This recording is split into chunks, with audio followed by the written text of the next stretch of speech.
اور آپ صلی اللہ علیہ وسلم نے اپنی مثال دیتے ہوئے فرمایا وَأَنَا خَيْرُكُمْ لِأَهْلِي، اور میں تمہارے میں سے سب سے اچھا ہوں اپنے گھر والوں کو. انا خیرکم لأہلی، اور تم سب کی نسبت میں اپنے گھر والوں کے لیے سب سے اچھا ہوں. عام طور پر ایک اچھے انسان کو اس کے اخلاق اور معاملات سے پہچانا جاتا ہے کہ اس کی گفتگو کیسی ہے، اس کے میل ملاپ کا طریقہ کار کیا ہے، اس کا بولنے کا طریقہ کیا ہے، وہ خوشی میں کس طرح ریئیکٹ کرتا ہے، وہ غم میں کیسے ریئیکٹ کرتا ہے، وہ خوف کے موقع پر، وہ مختلف کیفیات کے موقع پر کس طرح بہیو کرتا ہے. دوسری طرف یہ بھی ہے کہ ہمارا سب سے زیادہ واسطہ اپنے گھر والوں سے پڑتا ہے. ہم دن رات ان کے سامنے ہوتے ہیں، ہم پریٹینڈ نہیں کر سکتے، ہم ان کے سامنے کچھ اور نہیں بن کے دکھا سکتے، ہم وہی ہوتے ہیں جو ہوتے ہیں. اور چونکہ ایک لمبا عرصہ ان کے ساتھ گزرتا ہے تو وہ ہماری اچھائیوں برائیوں دونوں سے واقف ہو جاتے ہیں، ہماری کمزوریوں سے بھی اور ہمارے اسٹرینتھس جو ہیں ان سے بھی واقف ہو جاتے ہیں. اس لیے اچھائی کا یہ معیار اچھا خاصا کڑا معیار ہے، اور اس پر پورا اترنا ایک مشکل کام ہے. جن لوگوں سے ہمارا تھوڑی دیر کے لیے میل جول ہوتا ہے،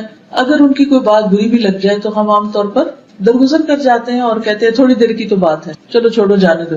اگرچہ جب باتیں بری پختہ ہو جائیں تو وہاں بھی انسان کچھ نہ کچھ دوسرے کو تکلیف دے ہی دیتا ہے، لیکن خصوصی طور پر جب انسان کسی ایسے ماحول میں ہو کہ جہاں دن رات کا واسطہ ہے تو وہاں پر بہت ساری چیزیں برداشت کرنا بہت مشکل بھی ہو جاتا ہے. لیکن یہ ناممکن نہیں. اگر یہ ممکن نہ ہوتا تو نبی صلی اللہ علیہ وسلم یہ معیار نہ دیتے، یہ کرائیٹیریا نہ دیتے کہ کس طرح اپنے آپ کو پرکھو. حسن بصری کہتے ہیں کہ اللہ کے نزدیک پسندیدہ بندے وہ ہیں جو اپنے اہل و عیال کو سب سے زیادہ فائدہ پہنچانے والے ہیں. عموماً ہوتا یہ کہ جس کی طرف سے ہمیں تکلیف پہنچتی ہے پھر ہمیں اس کے ساتھ احسان کرنا بھی زیادہ مشکل لگتا ہے، اس کے ساتھ بھلائی کرنا بھی مشکل لگتا ہے. بڑی بڑی خیر و بھلائی تو کیا ہم ایک اسمائل پاس کرنا بھی اپنے لیے مشکل سمجھتے نہیں، جس سے گھر میں ناراضگی ہو، خصوصاً شوہر بیوی کے درمیان کے تعلقات، تو اس میں کتنا مشکل ہو جاتا ہے کہ اگر کوئی بات بری لگ گئی یا کسی بات پر ناراضگی ہو گئی تو پھر ہم دوبارہ جلدی سے اچھے ہو کر مسکراہٹ کا ہی صدقہ کر دیں. حالانکہ اگر اسی سے شروع کر لیں تو بہت سے معاملات آسان بھی ہو سکتے. اب یہ ہے کہ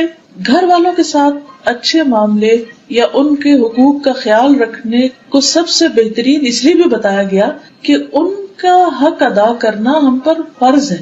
یعنی مرد پر فرض ہے کہ وہ اپنی بیوی کے نان نفقے کا خیال رکھے یا اس کو ایک پروٹیکشن فراہم کرے یا ایسا ماحول دے کہ جس میں وہ باعزت پرسکون زندگی بسر کر سکے. یہ شوہر کی ذمہ داریوں میں سے. اس لیے جب وہ اپنی یہ ذمہ داری پوری کرتا ہے تو اس کے لیے اجر بھی بڑا ہے. ابن عباس کہتے ہیں کہ نبی صلی اللہ علیہ وسلم نے فرمایا تم میں سب سے بہتر وہ ہے جو اپنی بیویوں کے لیے اچھا ہے. ایک نہیں ایک سے زائد روایات ہیں کہ جس سے پتہ چلتا ہے کہ اچھائی کا معیار گھر والوں کے ساتھ اچھا ہونا ہے. اچھا ہونے کے لیے کیا کیا کرنا پڑتا ہے؟ اس میں سب سے پہلی چیز یہ ہے کہ شوہر اپنی بیوی سے محبت کرتا.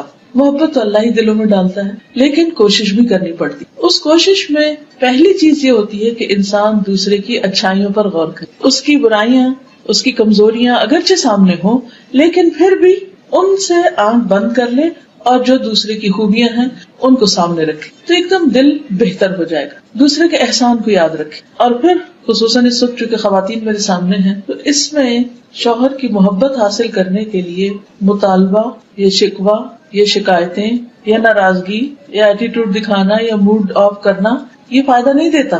وہاں دل جیتنا پڑتا ہے. جہاں مرد پر لازم ہے کہ وہ اپنی بیوی سے محبت کرے، بیوی کے لیے بھی لازم ہے کہ وہ شوہر کو سب سے زیادہ امپورٹنس دے، سب سے زیادہ اہمیت دے، حتیٰ کہ شوہر کے معاملے میں والدین کی بات بھی نہ مانے.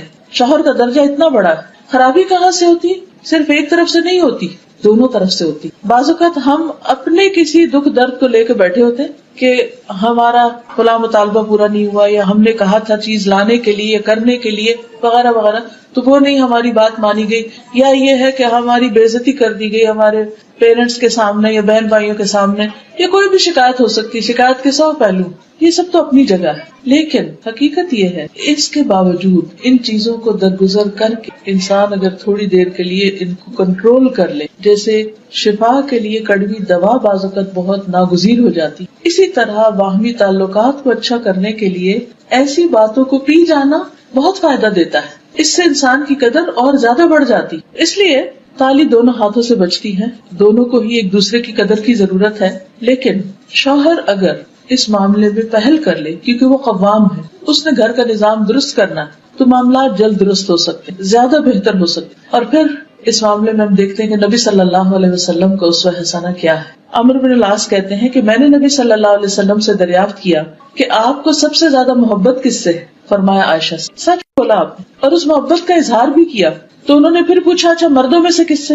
تو آپ نے فرمایا اس کے والد سے. اس کے بعد انہوں نے مزید بھی پوچھا تو آخر میں وہ کہتے ہیں کہ اس سے اچھا تھا میں یہ سوال نہ ہی کرتا، کیونکہ آپ صلی اللہ علیہ وسلم نے تو اس معاملے میں بالکل جو درست بات تھی، جو اپنی درست فیلنگز تھی وہ بتائیں. اچھا بعض اوقات ہم سب یہی کرتے ہیں کہ اگر کسی سے محبت ہو بھی تو ہم اس کو ظاہر نہیں کرتے یا اس کو بتاتے نہیں یا اس تک کنوے نہیں کرتے، جس کے نتیجے میں دوسرا شخص ساری زندگی بعض اوقات غلط فہمی کا شکار رہتا ہے. کچھ لوگوں پر یہ بہت بھاری ہوتا ہے کہ وہ اپنی زبان سے یا قلم سے یہ کہہ دیں کہ میں آپ سے محبت کرتا ہوں، حالانکہ اس میں کیا جاتا ہے، لیکن شاید اس وجہ سے بھی نہیں کہہ پاتے کہ ہوتی نہیں یا وہ آتی جاتی ہے. لیکن اس میں انسان کو ایکسپریسو ہونا بہت ضروری ہے، اور اپنے ایسے جذبات کا اظہار اگر انسان پبلکلی بھی کر دے تو کوئی حرج نہیں ہوتا، کیونکہ نبی صلی اللہ علیہ وسلم نے سب کے سامنے یہ بات فرمائی.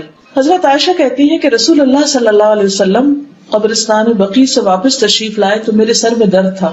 میں نے کہا ہائے میرا سر پھٹا جا رہا ہے. آپ نے فرمایا تمہارا نہیں بلکہ میرا سر پھٹا جا رہا ہے. پھر فرمایا عائشہ اگر تم مجھ سے پہلے فوت ہو گئی تو تمہیں کوئی نقصان نہ ہوگا، تمہارے سارے کام میں خود کروں گا، تمہیں غسل دوں گا، تمہیں کفن پہناؤں گا، تمہاری نماز جنازہ پڑھاؤں گا اور تمہیں خود دفن کروں گا. اب شدید درد تھا آپ کو، اور آپ کو معلوم ہے کہ نبی صلی اللہ علیہ وسلم کا درد دوسرے انسانوں کے مقابلے میں دگنا ہوتا تھا. اس درد کے عالم میں، اس تکلیف کے عالم میں، جبکہ حضرت عائشہ کو بھی تکلیف ہے، آپ کیا فرماتے ہیں؟ اپنے کیئر اینڈ کنسرن شو کرتے ہیں، کیونکہ جب انسان بیمار ہوتا ہے نا تو موت بہت یاد آتی. اور آپ بقیع سے واپس آ رہے تھے، قبرستان سے واپس آ رہے تھے، تو اس موقع پر حضرت عائشہ کو کس قدر تسلی دیتے کہ میں صرف دنیا میں نہیں بلکہ تمہارے فوت ہونے کے بعد بھی تمہارے سارے کام کروں گا اور خود کروں گا. یہ جملہ کتنا بہترین جملہ ہے. ہم لوگوں کے ہاتھ عام طور پر موت کا ذکر کرنا برا سمجھا جاتا ہے، اور اگر کوئی شوہر ان الفاظ میں محبت کا اظہار کر دے تو وہ بیوی الٹا لے گی اور کہے گی اچھا تم میرے مرنے کے انتظار میں. بہرحال یہاں بھی آپ دیکھیے کہ الفاظ سے اظہار ہے، اور بعض اوقات صرف محبت نہیں بلکہ کیئر، کنسرن، خصوصاً اگر کوئی بیمار ہو، اگر شوہر بیمار ہو یا بیوی بیمار ہو یا تکلیف میں ہو. عام حالات میں تو ٹھیک ہے، ہر کوئی اچھی بات کر سکتا ہے، لیکن بیماری کی حالت میں، دکھ درد کی حالت میں اچھے الفاظ منہ سے نکالنا اور مشکل ہو جاتا ہے. حضرت عائشہ فرماتی ہے کہ میں حیض کی حالت میں پانی پیتی اور برتن نبی صلی اللہ علیہ وسلم کو دے دیتی، یعنی گلاس جس میں بھی پانی پیتی. آپ اسی جگہ سے منہ رکھ کر پانی پیتے جہاں سے میں نے منہ رکھ کر پانی پیا ہوتا تھا. یہ بھی محبت کے اظہار کا ایک طریقہ ہے. میں ہڈی سے گوشت کھا کر نبی صلی اللہ علیہ وسلم کو دے دیتی، یہ گوشت میں کھا لیتی، ہڈی آپ کو دے دیتی. آپ اسی جگہ سے کھاتے جہاں سے میں نے کھایا ہوتا تھا. یہ محبت کے چھوٹے چھوٹے انداز ہیں، جسچرز ہیں کہ جس سے باہم ایک بانڈنگ سمجھ میں آتی ہے، نظر آتی. پھر محبت میں یہ نہیں کہ کبھی کبھار انسان چند ڈائلاگز بول دے، بلکہ دوسرے کو کیئر، کنسرن کے علاوہ ٹائم بھی دے. وقت دینا ایک بہت اہم چیز ہے. کتنے بھی مصروف ہو، کیا ہم میں سے کوئی یہ کہہ سکتا ہے کہ میری مصروفیت تو نبی صلی اللہ علیہ وسلم سے بھی زیادہ ہے؟ نعوذ باللہ، کوئی بھی نہیں. لیکن اس کے باوجود آپ دیکھیے کہ آپ صلی اللہ علیہ وسلم اپنے گھر میں وقت دیا کرتے تھے، اور آپ کی ایک سے زائد ازواج تھی، اور آپ روزانہ ہر ایک کو وزٹ کرتے. تھوڑی دیر کے لیے سوچئے، اگر آپ کو دن میں 9 لوگوں کے پاس جانا پڑے تو کیا حال ہو. جا کے ان سے صرف اتنا ہی پوچھے کہ کیا حال ہے، کیسی. امپاسبل. ایک عام انسان تو اپنا ایک گھر کا خیال نہیں کر سکتا، کیونکہ ازواج کے چیمبرز الگ الگ تھے. پھر اسی طرح یہ ہے کہ خوشی کے موقع پر، تفریح کے موقع پر بھی خیال رکھتے. حضرت عائشہ کہتی ہے کہ ایک مرتبہ عید کے دن رسول اللہ صلی اللہ علیہ وسلم کے سامنے کچھ حبشی کرتب دکھا رہے تھے، کھیل رہے تھے. میں نبی صلی اللہ علیہ وسلم کے کندھے پر سر رکھ کر انہیں جھانک کر دیکھنے لگی. ابھی ایک پبلک کی جگہ ہے، تو نبی صلی اللہ علیہ وسلم نے اپنے کندھے میرے لیے جھکا دیے کہ اور آسانی ہو جائے. میں آپ کے کندھوں پر سے انہیں دیکھتی رہی، اور جب دل بھر گیا تو واپس آ گئی. تو آپ نے مجبور نہیں کیا کہ نہیں تم ادھر ہی کھڑی رہو، آزادی بھی دی، اور جب وہ پاس کھڑے ہو کر دیکھنا چاہتی تھی تو اتنی دیر فیسلٹی بھی دی، آسانی بھی فراہم کی. کتنے مواقع ایسے ہوتے ہیں کہ ہم لوگ ایز اے فیملی گھروں سے باہر جاتے ہیں. وہ اصل ٹیسٹ کا وقت ہوتا ہے جب آپ کسی پکنک پہ ہوں یا کسی ایسی جگہ پر ہوں، تو اس موقع پر عموماً مشکل ہو جاتی ہے، کیونکہ ہر ایک تھک جاتا ہے، یا کوئی پھر اپنی مرضی سے بیٹھنا اٹھنا چاہتا ہے، کھانا چاہتا نہیں کھانا چاہتا. تو بعض اوقات ہم دوسرے کو بہت مجبور کر دیتے ہیں کہ نہیں جو ہم چاہ رہے ہیں ویسا تم کرو، اس کی زندگی کو کنٹرول کرنے لگتے ہیں. تو اس سے دوسروں کے لیے بڑی مشکل ہو جاتی. محبت کا یہ مطلب نہیں ہوتا کہ کسی کو انسان پوزیس کر لے. یہ کانسیپٹ بہت غلط ہے کہ اس کی آزادی چھین لے. ہم کیا چاہتے ہیں محبت میں کہ بس جس شخص سے ہم نے محبت کر لی وہ ہمارا غلام بن جائے. وہ کھائے بھی ہماری مرضی سے، پیے بھی ہماری مرضی سے، اٹھے بھی بیٹھے بھی. ہمیں اگر ٹی وی دیکھنا تو وہ لازمی ٹی وی دیکھے، اور اگر وہ ٹی وی دیکھنے میں ساتھ نہیں دے رہا تو پھر اس کو ہم سے محبت ہی نہیں. عام طور پر مردوں کو یہی شکایت ہوتی ہے نا بیوی، ان کو اخبار کا شوق ہوتا ہے، ٹی وی کا شوق ہوتا ہے، خبروں کا ہوتا ہے، دنیا بھر کی سیاست کا. تو عورتوں کے ان موضوعات سے عام طور پہ دلچسپی نہیں ہوتی. تو پھر وہ بعض اوقات یہ ہوتا ہے کہ وہ کہتے ہیں کہ جی کوئی کمپیٹیبلٹی نہیں، بیوی کو کچھ سمجھ نہیں. تو اس میں مردوں کو عورتوں کی ذات یا ان کے مزاج یا ان کے خیالات یا ان کی دلچسپیوں کا لحاظ رکھنا چاہیے، جس طرح یہاں ہم دیکھتے ہیں کہ نبی صلی اللہ علیہ وسلم کا. پھر اسی طرح حضرت عائشہ کہتی ہے کہ میں گڑیوں کے ساتھ کھیلتی تھی، میری سہیلیاں بھی آ جاتی اور میرے ساتھ کھیل کود میں شریک ہو جاتی، اور جو ہی وہ رسول اللہ صلی اللہ علیہ وسلم کو آتے دیکھتی تو چھپ جاتی. آپ انہیں پھر میرے پاس بھیج دیتے کہ وہ میرے ساتھ کھیلنے لگتی. اور آپ دیکھیے کہ کس قدر خیال رکھا جا رہا ہے بیوی کے شوق کا. کیونکہ حضرت عائشہ کم عمر تھی، اگرچہ وہ میچور بھی تھی، بہت سمجھدار تھی، بہت ذہین تھی، بہت سی باتیں بہت بچپن میں سیکھ گئی تھی، لیکن اس کے باوجود ابھی وہ بچی ہی تھی. آپ نے دیکھا ہوگا نا کئی بچے بہت چھوٹی عمر میں قرآن حفظ کر لیتے ہیں اور بہت سمجھدار اور میچور ہو جاتے ہیں، لیکن وہ اپنا کام بھی کرتے ہیں اور پھر تھوڑی دیر کے بعد کھیل کود میں بھی لگ جاتے ہیں. تو ہم ان سے کیا ایکسپیکٹ کرتے ہیں کہ بس اب یہ ہر چیز بڑوں کی طرح بہیو کرے؟ نہیں، ضروری نہیں ہوتا، کیونکہ ہر ایج کے کچھ تقاضے ہوتے ہیں، کچھ پسند اور ناپسند ہوتی، کچھ انسانی ضروریات ہوتی. نبی صلی اللہ علیہ وسلم سے بڑھ کر کون حکمت والا تھا اور کون نفس شناس تھا اور کون انسانوں کی ضروریات کا خیال رکھنے والا تھا، اور وہ اپنے گھر میں کیسے نہ رکھتے. ظاہر شوہر باہر سے آتا ہے تو وہ کیا چاہتا ہے کہ بیوی اس کو توجہ دے، بیوی اس میں دلچسپی لے، لیکن آپ آ کر بیوی کی دلچسپی کو دیکھ رہے ہیں کہ اس وقت وہ کھیل رہی ہے، اس کی دوستیں پاس ہیں تو وہ ان کو پاس ہونا چاہیے. اس سے ایک یہ بھی پتہ چلتا ہے کہ ایک عورت کو عام طور پر اپنی سہیلیوں میں، اپنی کلاس میٹس کے ساتھ، اپنی ہم عمر لڑکیوں کے ساتھ بات چیت گفتگو میں زیادہ مزہ آتا ہے بعض اوقات، یا وہ کہیں جانا چاہتی ہے یا کوئی سہیلی آنا چاہتی ہے.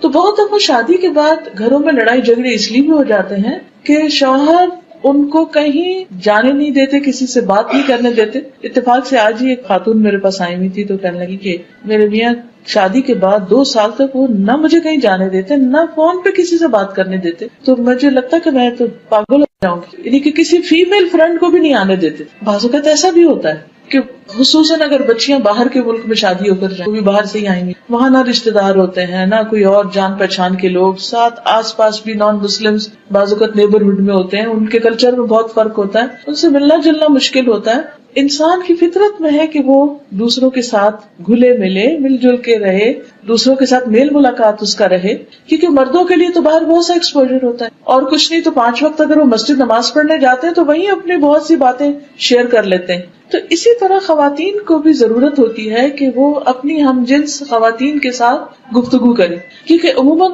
عورتیں زیادہ بولتی. بعض تحقیقات سے یہ بات پتہ چلتی کہ ایک عورت کو دن میں کم از کم 70,000 لفظ بولنے ہوتے جب جا کے اس کی سیٹسفیکشن ہوتی. اب جب تک وہ بول نہیں چکتی تو وہ چپ نہیں بیٹھ سکتی، اس سے بولنا ہے کسی. مرد عموماً خاموش طبع ہوتے ہیں، ایکسپشنل کیسز الگ ہیں. اب جب مرد گھر میں آتے ہیں تو وہ تو بولتے نہیں ہیں، اب وہ سارے دن کے انتظار میں بیٹھی، شوہر گھر ہے، شوہر آئے گا، کھانا کھائے گا، وہ اخبار اٹھائے گا، سو جائے گا، اس کو تو اتنی باتیں نہیں آتی. اور اگر وہ باہر کی شیئر بھی کرے گا تو وہ بیوی کی دلچسپی کی نہیں.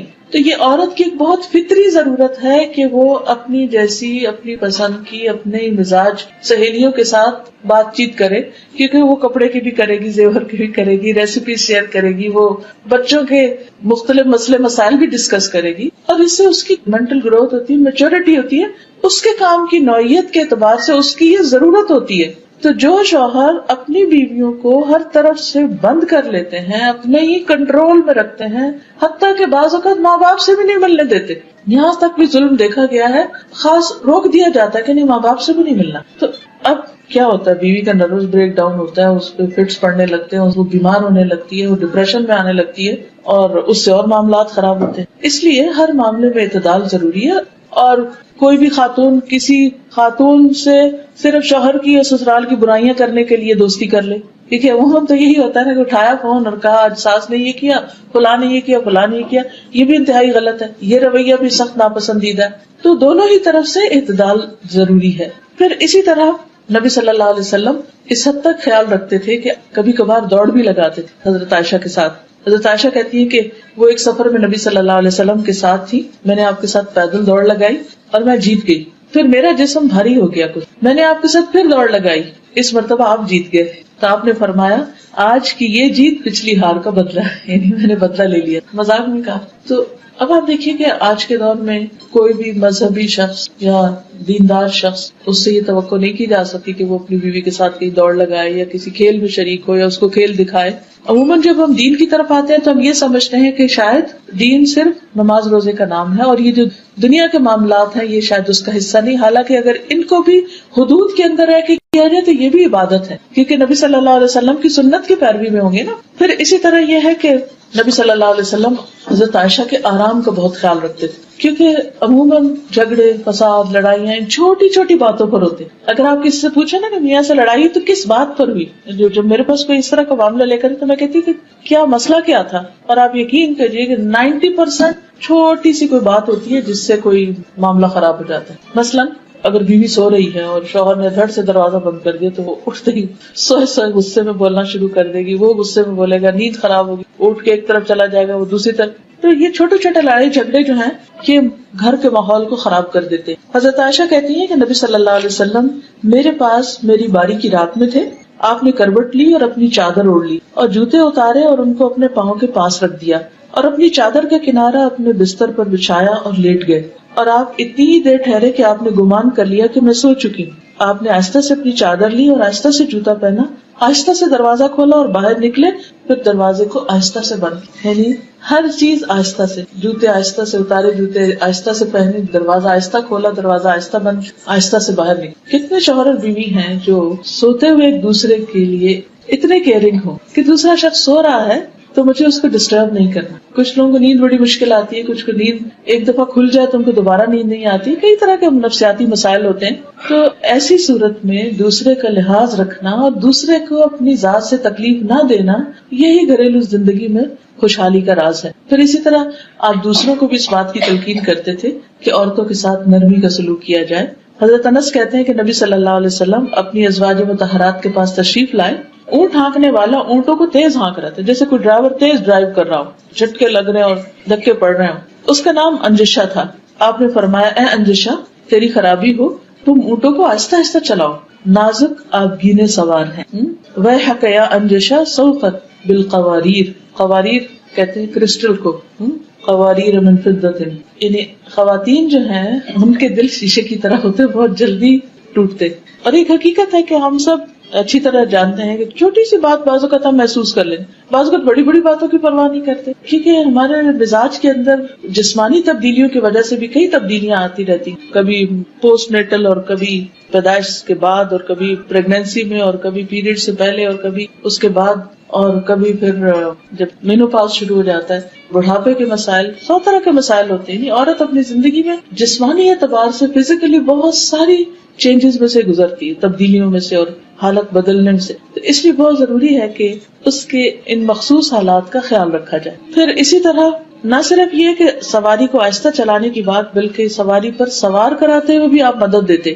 حضرت انس کہتے ہیں میں نے دیکھا کہ رسول اللہ صلی اللہ علیہ وسلم حضرت صفیہ کی وجہ سے اپنے پیچھے اونٹ کی کوہان کے ارد گرد اپنی ابا سے پردہ کیے ہوئے تھے. جب وہ سواری پر سوار ہوتی تو آپ اونٹ کے پاس بیٹھ جاتے اور اپنا گھٹنا کھڑا رکھتے.